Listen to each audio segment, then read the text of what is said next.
Alright guys, welcome back to the channel. We are here once again with our NHL 23 franchise mode, and if you missed out on the last episode, we are your 2028-2029 Stanley Cup champions. President's Trophy to Minnesota Wild, but it was a crazy ride in the last episode. I mean, we were down 3-1 in some series. We beat some series in like 5 games, things like that. Like, it was just a wild ride. But in this episode, we're gonna have to be saying goodbye to some friends and drafting some new ones. So without further ado, let's get into the comments of the last episode. So our first comment comes from RJ, who says, just as a thought, Sanderson wants Matthews money. Well, yeah, so Sanderson, if you guys don't know, he wants, where is it, over here? I think it's 12 or 13 million dollars to extend with us. Oh, never mind, it's 14 million for 8 years. So he wants more than what Austin Matthews is getting paid in the real world. Obviously, we can't really sign that if we want to keep anybody on this team together. It is going to be a big problem this episode. We only have $24 million of extension, and DeBrincat wants 10. Sanderson wants 14, but we'll see what we're doing with him in a little bit. Damien Pascal wants 12, and Ruslan Todorov wants 10. So that's obviously not enough money to keep all those guys on. So I think 2 out of 4 of them are going to be leaving our team. It seems like that, at least right now. But RJ's comment continues with, since Sanderson wants that money, it seems like my idea of drafting a top-tier defenseman is possible. Yes, it is. Ferraro at second overall would be the best possible scenario, but Correa really interests me as he can play both sides, which isn't very common. So that is true. If we look at the draft here, we're going to look at drafting a defenseman. So there's Salvador Ferraro, 6'5", 200 pounds, who's NHL ready and has Psycho Pinch in these X Factors. Or we were saying we could possibly get Correa as well as like a backup option. RJ also says if those aren't available, then perhaps that offensive defenseman at 13th could be interesting. That's all I have to say right now. Go Sens go, and good luck in possibly our final season. Yes, I'm not sure how I'm going to do the episodes, but there is this defender here at going, it seems like 13th or so, offensive defenseman and 1 year away. The only thing that I don't like about him is he has shoot pinch, and we are a cycle pinch team, like Thomas Chabot cycle pinch, and our top 2 lines have cycle pinch. I could always get a different coach, but it doesn't really fit the line chemistry. But he does have the X factor, so, and that seems to be like all that really matters in this game. So definitely could be a backup option if we can't get one of these top guys. Next comment though is from Fresh Bread, who says, great episode, what a season, and great finish. It's all about how you finish, not how you start. Exactly. We squeaked into the playoffs, man, after starting very poorly, and but we won the Stanley Cup, you know, kind of like those 2012 LA Kings, or it was around there. One of the LA Kings team barely made the playoffs and then won the Cup. Remember, salary demands do go down after the draft. Yes, so it is true that we maybe Damien Pascal's demand will go down, Alex DeBrincat's demand might go down, things like that. Fresh says, I would trade up for the second to pick up Ferraro and 11th for the offensive defenseman if possible, but not if too much is going the other way. Yeah, I'm not sure if we're going to be able to get the 11th there. You may be able to get Correa as well, but definitely get that power forward at 26-ish. True. So there was a power forward down here who was scheduled to go 31. I'll probably have to trade up for 26 or so, but he's 3 years away, low elite with these X factors, so definitely would be a massive pickup if I can make it happen. Fresh also says, if you do draft goalies, draft taller. Definitely keep the forward core. Defense can be revamped with Sorokin. The team should be fine. And then congratulations on a great Stanley Cup championship. Thank you very much, Fresh. And thank you guys for those comments. But yes, I think coming into the draft, I do have a plan of what I want to do. So let's just start it up, and I'll see you guys in the draft, man. Let's just start this thing up. Wow, it looks like nobody wants to trade their picks, which is a bit unfortunate. But let's try to trade for this second pick here with Jake Sanderson, who we're going to have to say goodbye to. He was a big, player for us. Has the highest trade value on the team, I think. Has been in Ottawa his entire career for the past, 10 years or so. 1, 2, 3, 4, 5, 6, 7, 7 years he's been in Ottawa. So pretty crazy stuff. Would they do this straight up for the second overall pick? No, they wouldn't. Okay, let me do something then. Okay, so I'm going to give up Sanderson and Mapletofft here. Mapletofft, 21 years old, low elite, just isn't growing that much, is an offensive defenseman, but, you know, he's been in the AHL for 2 years now and only 14 and 10 points each, so not really what I'm expecting out of him or anything like that. So let's see if they accept this. They should. Trade value is in our favor, so let's see. Oh no, we're saving salary to re-sign our pending free agents, and we are not comfortable taking on extra salary at the moment as a result. So that's really, really bad. That means they won't even take Jake Sanderson. He's making too much for them. That's crazy. Or he will be making too much, so they don't want to take him. So I have to try to find somebody else who can fit that trade value. Okay, so I think this is going to be the trade. Kasper Halttunen, you know, we had high hopes for him coming into you know, in his career, and he showed good promise early on in his first 3 seasons, but recently he's been dropping the ball big time, and I really don't know why. In 82 games last year, he only had 21 points. You know, he was playing on the 4th line, but I still need better from him. And even when he was playing on those top 2 lines, only 49, 50 points. It's not great out of him. And we need better production from somebody who's going to be making $6.7 million anyway. So I think it's time to say goodbye to Kasper Halttunen, and it also frees up some money for some other guys. Other than that, we have Jack Quint here, low top 6 prospect who's not growing. A medium elite center grinder here as well. So this is a bit of a tough pill to swallow. We did draft him last year. But he has really good trade value, and I'm not sure. Of course it goes out from me. Hang on, I have to go redo this trade. But yes, as I was saying, this grinder here, he does, you know, he could be a decent player, but grinders, I'm not sure how well they simulate anyways. He only had 35 points in 56 games in the WHL. 19, isn't really growing that much, only a 60 overall, so I'm not too worried about giving him up. And then Mapletofft, the low elite offensive defenseman who is not producing. So let's see if they accept this. Maybe I can try to get a depth pick back. Maybe next year's depth round pick, actually. Like a depth pick for next year. If they have like a 7th next year and a 6th this year, would they do that? And let's see what they say to this. Rejected, close to fair value. Okay, so just the 7th then. And accepted. So we are going to be able to pick up Salvador Ferraro, I believe, for our defensive core. So let's make that pick, guys. You know, with the 2nd overall pick in the NHL draft, the Ottawa Senators are proud to select out of the OHL, the Mississauga Steelheads, Salvador Ferraro. Welcome to the team. And let's hope he can make a difference right now. Okay, 77 overall is a bit low. I don't know if he can crack the NHL with only a 77 overall, man. That's really weird. I thought he was going to be like an 80. Oh, man, that's super weird. Okay. But he does have the X factors. So, okay, maybe a year of growth or so, but he could crack the NHL maybe as well. I don't know. I don't know how to feel about that. But yeah, after giving up that much trade value, I'm not comfortable going for the other defensemen as well. So let's just simulate the top 5 picks. So look at this, man. Marty Huey is an 81 overall, 2-way forward for New Jersey. Yeah, he's going to be a great player. Also, I didn't even check the 1st overall pick. What am I doing? René Despres. I believe he's from Canada, right? A French Canadian?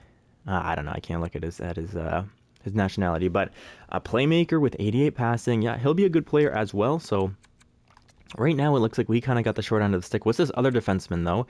Okay, this sniper is Joakim Lehtinen, only 77 overall. Wow, weird, man. This draft is not fantastic. So the Leafs at 5 will pick up the defenseman probably, right? Wait, they do not. Oh my goodness. So that means that Edmonton now can get the defenseman, right? Am I going crazy? Yeah, Corey Correa is still on the trade or still available to be drafted right here. So I might have to try to pick him up. The only thing is I don't know what I would give up for him because I apparently teams don't want to take on Jake Sanderson's contract. So I don't actually know what I would give up, but I'm going to see if I can't make this work. Because unfortunately, Edmonton can't take on Jake Sanderson's contract, and the time is running out. I don't think I'd be able to make a trade work with it anyway, so I think we're probably going to have to qualify and trade Jake Sanderson at the in free agency, because I can't justify doing it right here. So let's just watch them take him, and he's a 78 overall, Corey Correa.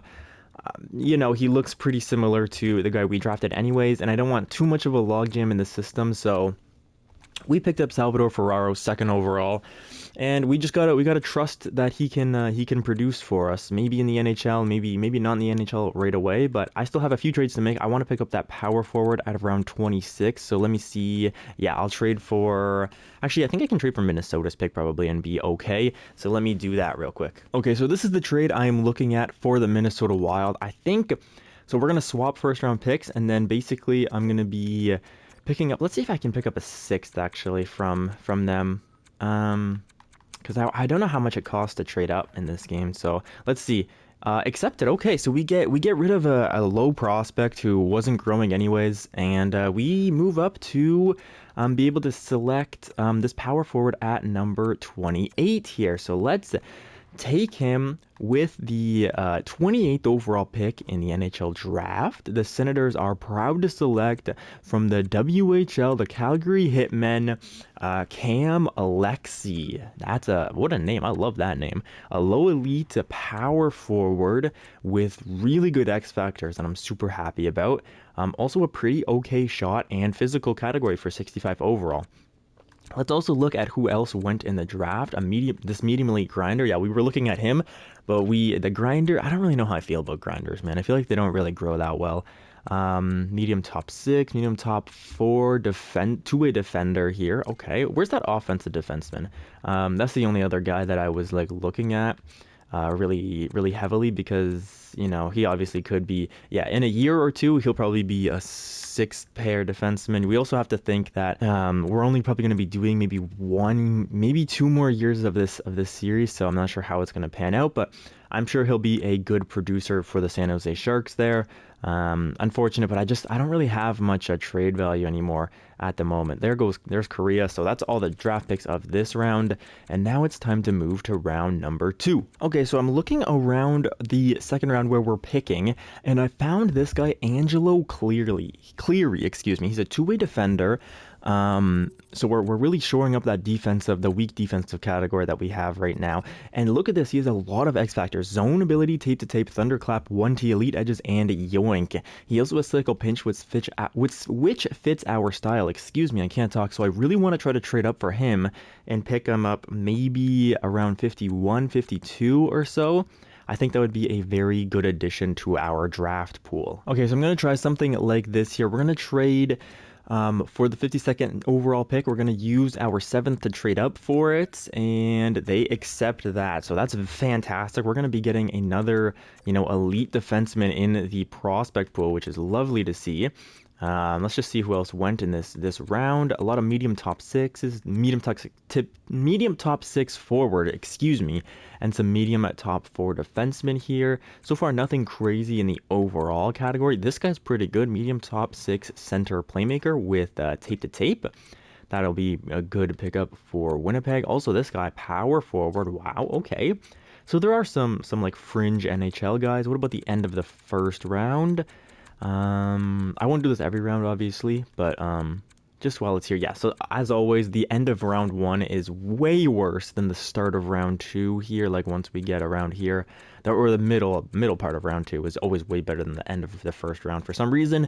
But either way, we are here with the 52nd overall pick. We're going to be selecting from the U.S. Development Center, Angelo Cleary. I wonder what his overall will be. Hopefully mid-60s, 63 overall, low elite, 2-way defender. Oh my god, look at all those X factors. This guy should grow like very, very well if I understand growth correctly. Tape to tape, thunderclap, off the rush, in reverse, send it, and yoink. So really good X factors there, and hopefully can be a good player for the future GM of the Ottawa Senators. All right, so I don't really see anybody else who I want to pick up with our next before our next pick, so I'm just going to use this to draft. We're at pick 96 now, so let's take, where is he? He's down here somewhere. Yes, medium elite two-way forward, 6'3" right winger. Out of the QMJHL, we're drafting a lot in North America this year. I feel like sometimes we draft outside of North America, but this year we're really sticking in the US and the QMJHL, the OHL, things like that. He's 49 overall, absolute classic out of EA right there. And let's move on to the next pick. All right, we're going to simulate to pick 128, and now I'm just going to take guys with potential. So there's this goalie here, but I want to pick up this goalie instead, who's scheduled to go as 266, because I feel like that's better value. So right here, it's a decision between, I have to pick two out of these three players here. So I can pick up this, they're both right defensemen, which is kind of cool. I can pick up an offensive defenseman to make up for the guy who we didn't pick up, like 13th overall. I can pick up a left winger, or I can pick up the defensive defenseman. I think I'm going to go for offensive defenseman here, Griffin Nightingale. I like his name also, and I think offensive defensemen are harder to find, whereas defensive defensemen are kind of everywhere when you're later on in the franchise mode. So I like this pick for sure. Only a 53 overall, bit of a project, and low elite, so I'm not sure if he'll ever grow, but good to have in the system nonetheless. And our next pick now at 160. Let's also go by potential here. We can go for this goalie, we can go for a defensive defenseman, or a two-way forward. So I think these two guys are probably very similar. They're both 5 years away. Neither of them have X factors. Actually, it looks like the defenseman's actually probably a little bit better, but a two-way forward is probably what we need more than a defensive defenseman.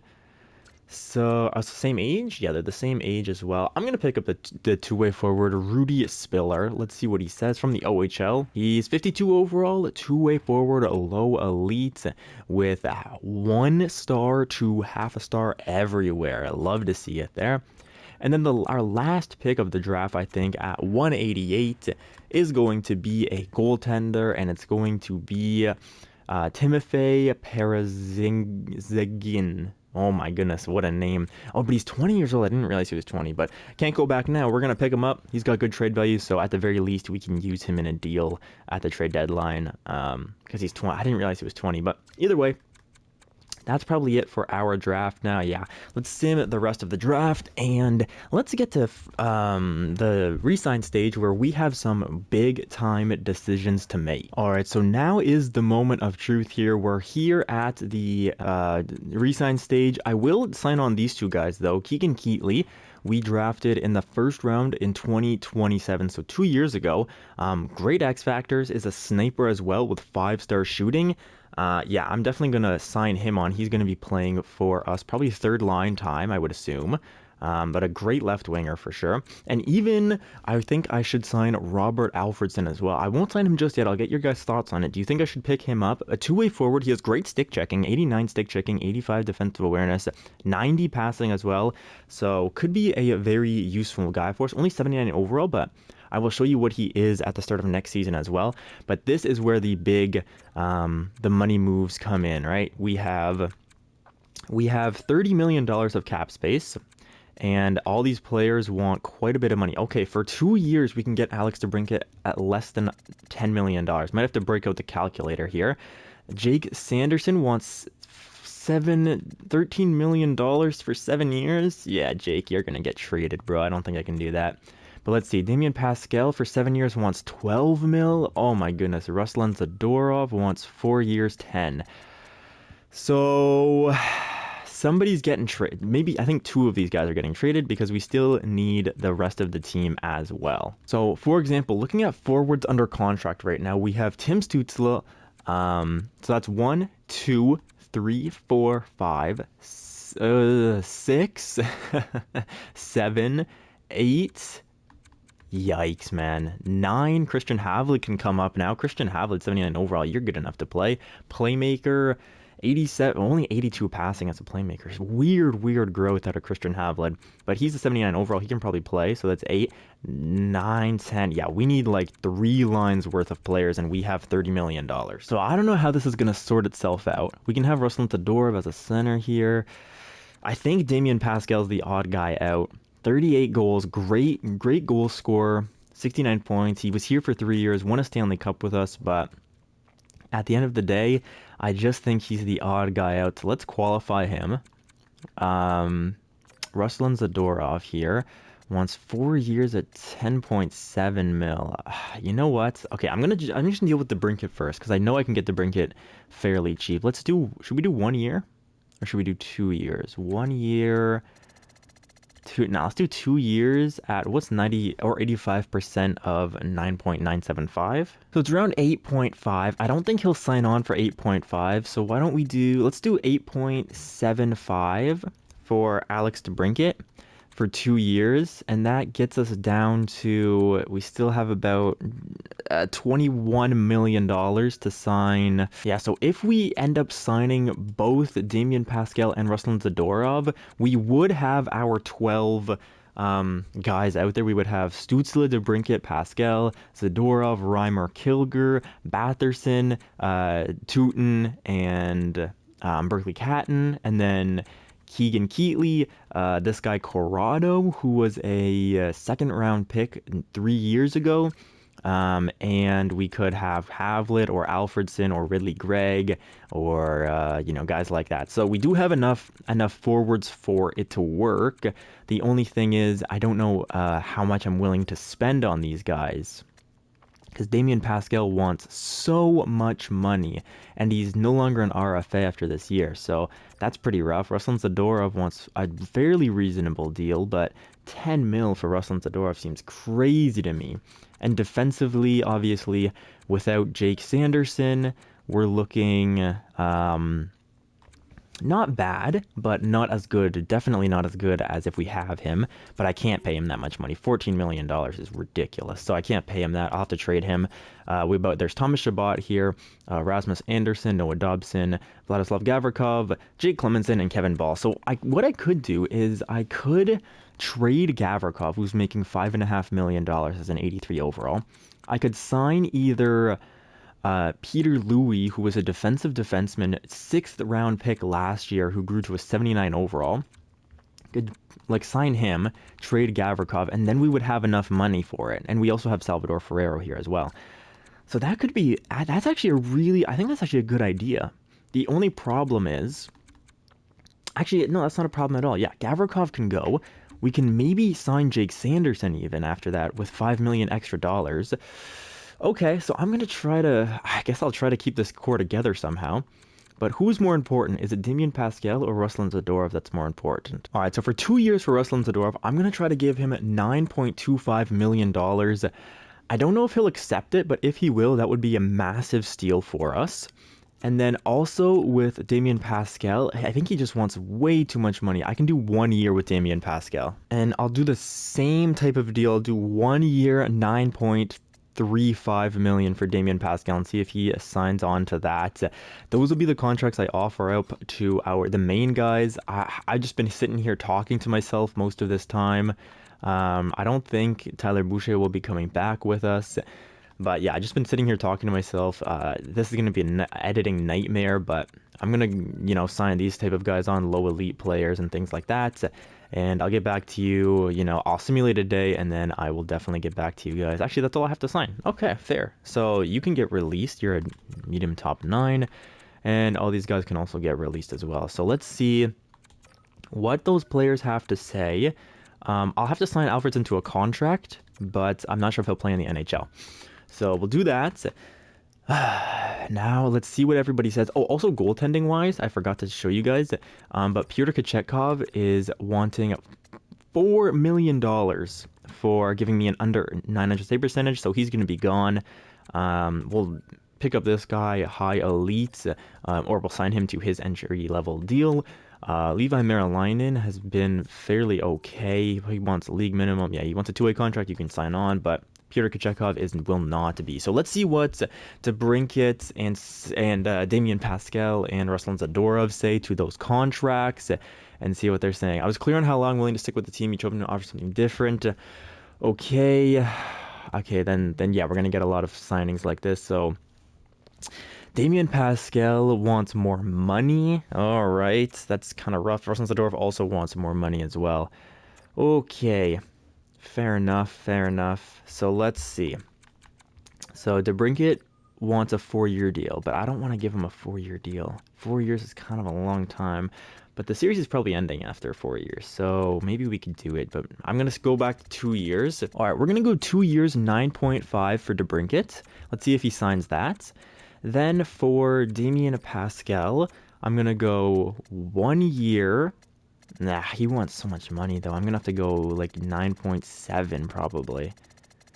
Okay, let's go Ruslan Zadorov first. I'm gonna go 9.5 for Ruslan Zadorov as well. And then I'll go 9.5 for all of them and see what they say to it, because I feel like that's fair, right? Give them all the same contract. Whoever plays the best after it can, you guys prove it to me if you guys deserve the contract. So let's see what they say. Kind of silly, but maybe it'll work. Okay, the budget for some reason, even though owner mode's off, it doesn't let me sign my coach. Makes sense. Makes sense. Okay, all these scout signing on now. Easy decision for Alex DeBrincat. Thank you, Alex. That's fantastic. Rejection from Damien Pascal, but easy decision from Ruslan Zadorov. Okay, so now we know how much money we have, really. And it's 13. We have $13 million to sign Damien Pascal, probably, right? And we could do it. We could sign him fairly long term, actually. So do I do that? Ooh, baby. Okay. So, I have to also sign Kiprusoff. I didn't even realize. Let's sign him up. Kiprusoff, get him on board for sure. So now it's a matter of who's more important, because I can free up the money to sign both. I can free up the money to sign one of these two guys. We can either keep Jake Sanderson on board, but he will be getting paid like $13 million, which is crazy. And the way I would do it would be trading probably Vladislav Gavrikov, who's making 5.45 mil, right? So trading Gavrikov, clearing up $5 million, and then signing Shabbat. In doing that, though, signing Sanderson, but in doing that, we cannot sign Damien Pascal. But we could take Jake Sanderson for like 6 years at like $13 million, maybe. Like, these are the things, man. We have a lot of depth here in defense, right? Maybe even Don Ritchie grows to an 80 overall over the offseason. Maybe Salvador Ferraro grows to an 80 overall for the offseason. There's a lot of guys. Same thing with Thomas Koppinen, right? A lot of guys that we have here that can grow. So I don't know what to do. I think I might have to leave this one at the trade deadline, since we're getting to the end of the season, or not the trade deadline, the end of this contract year, because we're getting to the end of the series anyways. It would make sense to get your guys' opinion on things like this. So Jake Sanderson here, Damien Pascal as well. I think I might do that. I think this might be the end of the episode right here, because this is a huge franchise-altering decision that I can make. You guys have been looking at the contracts all episode now, so I'll show you guys what our forwards would look like without Damien Pascal and with him. So without him, we would have Tim Stützle, DeBrincat, Ruslan Zadorov basically being our top line. Second line could be Walker, Reimer, Pablo Kilgore, Drake Batherson. Drake Batherson, also somebody who could move. He's regressing greatly, only an 84 overall now, making 6.35 mil, so keep that in mind. He could also move, and then we could have Damien Pascal instead of him. Then Dimitri Tutin with Berkeley Catton, who was also dropped in overall, which is very disappointing, and Keegan Keatley. And then also we could have Alfredson there, Corrado is here, Ridley Gregg is here, Christian Havlet is here, all these guys down here, 79 overalls, who can probably play in the NHL, be fringe NHL players. With Damien Pascal, we just kick out either Alfredson or Corrado or Ridley Gregg. Right, and so, but other than that, the lines remain fairly similar. Now, defensively, there's a few ways we can go about this, right? If we want to sign both of these guys, we probably have to trade Gavrikov for sure, and Kevin Ball, which would mean that would give us $7 million to extend both Jake Sanderson and Damien Pascal, which I don't even know if that's possible actually, because Jake Sanderson just wants so much money. Yeah, so he wants 13. We might as well sign him long term. He wants 13.85 mil. So maybe we can get that down to 12 million. No, probably not. Maybe we can get that down to 13 million dollars. Okay, and then we only have $7 million basically left over for Damien Pascal. Yeah, that's not gonna work. So I don't know if we can get both, but I want you guys to chime in on who you think we should keep. I'll show you their stats. This is Jake Sanderson, right? 89 overall, similar to Damien Pascal. Over the last 7 years, he has 208 points. He had 55 points last year. A career high was plus 12. He's playing more minutes than he's ever played, I think. Yeah, he's playing 24 minutes a night as well. So you guys let me know, man. These are Damien Pascal stats here. Or sorry, these are Jake Sanderson stats. You know, a rough start to his career, but he really has turned it on, especially last year. 55 points, very, very good. Looking at forwards, we have Damien Pascal, who has only been with us for 3 years. Jake Sanderson with us his entire career, but he's a goal scorer. He has 38 goals and 37 goals in the last 2 seasons, so that's 75 goals in the last 2 seasons. That's pretty good. Minus player, though, for sure. His first year he struggled with us, but really turned it on. 61 and 69 points respectively in the last 2 years. 45 penalty minutes. Power play guy for sure. He can win some draws if he has to. More takeaways than giveaways. A lot of hits. I don't know. But I do want to hear what you guys think about it. That is basically our trade deadline. I'll also show you guys free agency because maybe there's a better player we can pick up there. But yeah, I think that's going to do it for this episode. I will show you guys free agency and all that stuff, and we will take we'll take a break here. They're all qualified, right? Okay, hang on. I'm just gonna go make sure that they're all qualified, and then I'll go to free agency. Cool. So everybody's qualified, which means that their contract extensions should be up, or sorry, not be up. Their contract demands should change. So I'll show you guys their new contract demands here. Okay, Jake Sanderson, you still, now he wants 14 mil, but for 6 years he only wants 11. See that? See how their demand changes? We can get him for 6 years at 11 point something. Maybe $11 million for 6 years. That's big. Damien Pascal for 6 years, for 5 years only wants 10. Oh my goodness, we can go 4 years, probably 9.35 for Damien Pascal, right? This can work out, boys. This can work out. Noah Dobson also wants a contract extension. That's pretty cheap for him. Drake Batherson wants, oh my god, super cheap contract. Okay, this is very interesting, very interesting situation that we find ourselves in right here. So I think we can get them both now that their contract demands have gone down, right? For 6 years, we can get, let's say we can get Jake Sanderson we can definitely get him for 11.5. We can probably get him for 11.25, and we maybe can get him for 11. So let's say we can get him for 11.25. That means that we still have $2 million to spend. Okay. Then we trade. Get your calculators out, boys. This is a calculator episode. Then we trade Gavrikov. We still have $2 million. We trade Gavrikov. We have 7 mil, and we trade Kevin Ball. That means we have $9 million to sign Damien Pascal. I think we can do that. Damien Pascal for 9 mil, like for 1 year, 9 mil at least. We can probably get 3 years, 9.25 or something like that. We can trade Drake Batherson if we have to as well.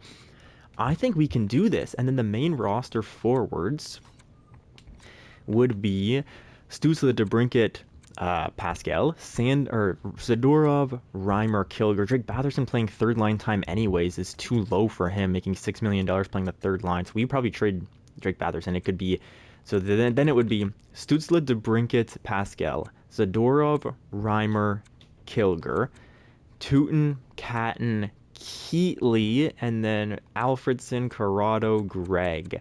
The fourth line looks a little weak like that, but we keep everybody intact. Also, Havlic's here. We keep everybody intact, though. That's the thing, right? Defensively, we would have Chabot, Sanderson, Rasmus Anderson, Noah Dobson, and then Jake Clemenson with, in the system, depending on who grows, it could be with Louis, it could be with Richie, it could be with with maybe Salvador Ferraro if he grows, or Thomas Kapanen if he grows. So I don't know, boys. Let me know what you think about the contract extension situation. That's all I want to see in the comments is contract extension talk. Looking at free agency now, let's just go to the UFAs. So there's Alexei Lafreniere. Yeah, we don't have money though, unless we want to scrap Damien Pascal and not use like $9 million, let's say $9.5 million to sign Damien Pascal. It's about what we would have. We could get Cole Lind as a 87 overall for $6 million. Be interesting. But then who am I trading Damien Pascal for, right? That's the other thing. But I will show you guys free agency here. Let's go forwards first to look for Damien Pascal replacements. Alexander Holtz, pretty decent option, also a sniper. Kevin Fiala as well, but Alexander Holtz is younger, so I like him a bit more. Kevin Labanc, Vladimir Tarasenko, real world senator. Shout out to him. A lot of guys here. I'll just kind of scroll through a lot of mid tier like 83 to 80 like 6 overall guys with not many offers. We can also pick up an 82 overall Noel Gunler for $800K. That would be cool for the fourth line especially. Okay, so interesting stuff. Brad Marchand still wants $8.6 million as an 81 overall. That's crazy. Okay, looking at defense. Oh, we also need a goalie though. Don't forget that. Looking at defense, it's Tony DeAngelo, it's Rasmus Sandin, who we were thinking about at the trade deadline. Don't forget. Ivan Provorov, Lundqvist, Philip Roenick wants 7.5. Like, look at how much money these defensemen want. It's crazy, dude. You have to win the lottery to pay any of these defensemen. It's nuts. The cheapest guy, Jake McCabe, for 3.8 mil, or Carson Soucy for 3.1. But this is just ridiculous. My goodness. Okay, anyway, so that's what the defensemen look like. It looks like you have to basically groom defensemen in your own system. We can get Logan Thompson as an 82 overall for 1.2 mil for 2 years. That's pretty good. We can also pick up Olivier Rodrigue for 800K as an 82 overall. Same thing with Daniil Tarasov. There's a lot of cheap goal. I'm not worried about goaltending, really. We have Ilya Sorokin, who can play 70 games if he has to as well, right? So that is the question of this episode. I'll show you guys the trade blocks as well. Might as well, to see who we can, if we have to trade one of them, or if I have to trade one of them in the episode, make an executive decision. I'll show you guys who's on the trade blocks. So Grant Clark. Is this Graham Clark? Respect, Graham. Grew to an 81. Boston. Prospects in Boston. Buffalo has Tage Thompson for another year. Whoa. On the block as well. Oh my goodness. Tage Thompson, power forward. There you go, Fresh. I know Fresh loves the power forwards.